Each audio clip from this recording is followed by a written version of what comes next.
Quick question. You have $1 in your wallet. Your rent is $10. What do you do? Now imagine that, but you are a company, and that company is Apple. And the year is 1997. That is where this story starts. To understand Apple in 1997, you have to understand Apple in 1985 first. In 1985, Apple was cool. They had just made the Macintosh, the first computer that normal human beings could actually use without reading a 500-page manual. It had a mouse, it had a pretty screen, it was kind of a big deal. Steve Jobs, the founder of Apple, was walking around the office like he owned the place. Because he kind of did. He was 29 years old, he was rich, he thought he knew everything. The problem was, he acted like it too. He argued with everyone. He made decisions without asking anyone. He made employees cry in elevators. Eventually, the Apple board sat down together and made a historic decision. Board: Steve, you are fired. Steve Jobs: I am... what? Board: fired. Done. Goodbye. Steve Jobs: from the company I started? Board: that is correct. Steve Jobs: okay, I will remember this. And he did remember, but that part comes later. After Jobs left, Apple did what companies usually do when they lose direction. They tried to do everything at once. Want a laptop? Apple has one. Want a desktop? Apple has one. Want a printer? Apple has one. Want a gaming console? Apple has one of those too. Want 37 different types of computers that nobody could tell apart? Apple had all of them. That was the problem. You walk into a store, the employee asks what you want, you say an Apple computer, they ask which one, you do not know, they do not know either, and you both just stand there staring at each other until you go home empty-handed. By 1996, Microsoft Windows had taken over the market. Apple had 4% market share. 4. And by 1997, the company was losing about $1 billion every single year. They only had enough cash to survive for 90 days. Not 90 years, not 90 months, 90 days. At this point, Apple needed a miracle. And that miracle came from the last person anyone expected. Bill Gates. Yes, the guy running Microsoft, Apple's biggest rival, pumped $150 million into Apple to keep it alive. Why? Because if Apple died, Microsoft would be the only computer company left. And if you have a monopoly, the U.S. government comes knocking. And when the U.S. government knocks on a company's door, things usually do not go well. So Gates saved Jobs. Even though the two of them could not stand each other, Jobs announced this at a big public event. Bill Gates appeared on a giant screen behind the stage. The audience booed. Jobs: everyone, calm down. The audience kept booing. Jobs: they are giving us $150 million. The audience: okay, fine. Apple survived, but the real story was just getting started. Around the same time, Apple bought a company called Next, which happened to be the company Steve Jobs had started after getting fired. Jobs came back to Apple, at first as an informal advisor. Week 1, informal advisor. Week 2, he is running everything.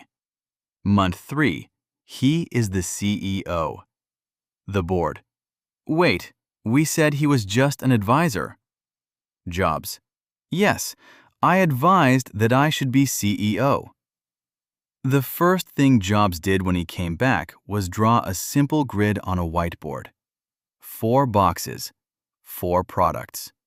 A laptop for regular people, a desktop for regular people, a laptop for professionals, a desktop for professionals. That is it. All 37 other computers? Canceled. The printer? Canceled. The gaming console? Canceled. The little handheld computer called Newton that people loved? Also canceled. Jobs. We're doing too many things. Engineer. But we have been working on this project for 3 years. Jobs. I know. Canceled. Engineer. Jobs. Focus. In 1998, Apple released the iMac. It was turquoise, round, and looked like a toy from the future. Every other computer at the time was beige, boring beige, sad beige. The iMac came in blue, red, orange, and purple. People lined up to buy it, not because it was the most powerful, not because it was the cheapest, but because it looked good. And they actually wanted it. That was new. For the first time in history, people bought a computer because they liked how it looked. In 2001, Jobs did 3 things in 9 months. Each one alone would have been enough to build a billion-dollar company. January, he launched iTunes, a music player. March, he opened the first Apple retail store. October, he released the iPod. Digital music in 2001 was a mess.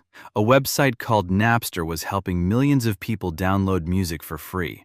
Record labels were losing money like crazy. They were literally suing teenagers. Jobs sat down with the biggest music companies in the world and made them a deal. Jobs. I will sell your music, 99 cents per song.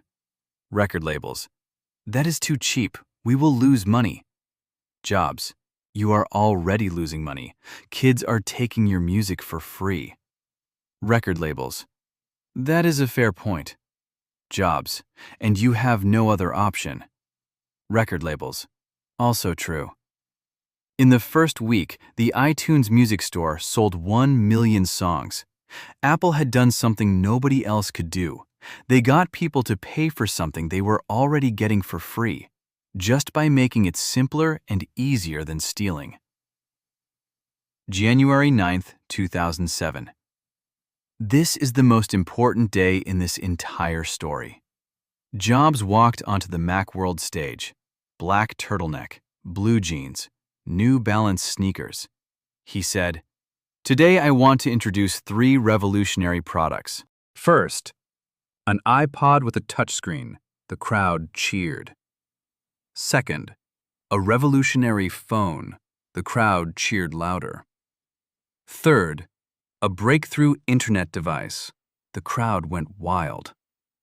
Then he paused and smiled. These are not 3 separate products. This is one product, the iPhone. At that time, smartphones were ruled by BlackBerry and Nokia. BlackBerry had a physical keyboard. Business people loved it. The CEO of BlackBerry heard about the iPhone and said, "We will be fine." Nokia had 40% of the global phone market. Their engineers tried the iPhone and said, "Touchscreens are not practical. People prefer real keyboards." A few years later, BlackBerry had almost completely disappeared. Nokia sold its phone division to Microsoft for $7 billion. Microsoft then wrote the whole thing off like it never existed. And the iPhone became one of the most successful products in human history. So what happened in the end? In 1997, Apple had 90 days of cash and was almost bankrupt. In 2018, Apple became the first company in history to be worth $1 trillion. In 2020, $2 trillion. In 2022, $3 trillion. $3 trillion. More than the entire economy of France. More than the United Kingdom. More than India. From 90 days of cash to $3 trillion.